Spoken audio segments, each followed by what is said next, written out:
હાલો કેમ છો dear students? નવમું ધોરણ બહુપદી મોટું ચેપ્ટર નાને એવું કરી દો. કયા આઈએમપી દાખલા?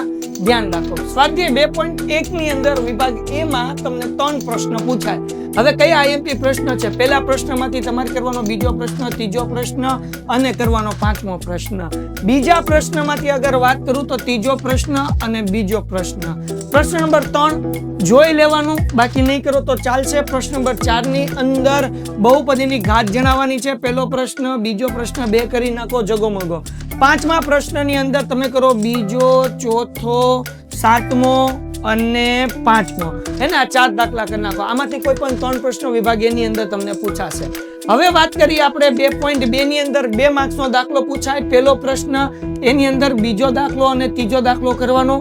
બીજા પ્રશ્નમાં 4 દાખલા, 3 મોસ્ટ આઈએમપી દાખલા ટીક કરાવું છું. 2 પૂછાશે. કયા 3 દાખલા? પહેલો, ચોથો અને બીજો. આ 3 માંથી કોઈ પણ 1 અથવા 2 દાખલા હશે. પ્રશ્ન નંબર 3 ની વાત કરીએ તો એની અંદર પહેલો દાખલો કરવાનો ખાસ, પછી તમારે કરવાનો છે ત્રીજો દાખલો, 5મો દાખલો અને તમે જોવો કે 7મો દાખલો. અને પ્રશ્ન નંબર 4 ની વાત કરીએ તો શૂન્ય શોધવાના મોસ્ટ આઈએમપી એમાં કયો દાખલો બાપલિયાઓ? તો કે જો અહીંયા કરેલો છે. એક તો છે ચોથો દાખલો, પછી 6થો દાખલો અને 7મો દાખલો. આ 3 મોસ્ટ આઈએમપી દાખલા. આ હતા સ્વાધ્યાય 2.1 અને 2.2 ના આઈએમપી દાખલા. આના પછીના વિડીયોમાં આપીશ 2.3 અને 2.4 ના આઈએમપી દાખલા. ચેનલ સબસ્ક્રાઇબ કરો, ઇન્સ્ટામાં ફોલો કરો, મિત્રોમાં શેર કરો. મળીએ છીએ નેક્સ્ટ લેક્ચરમાં. ત્યાં સુધી ગુડ બાય.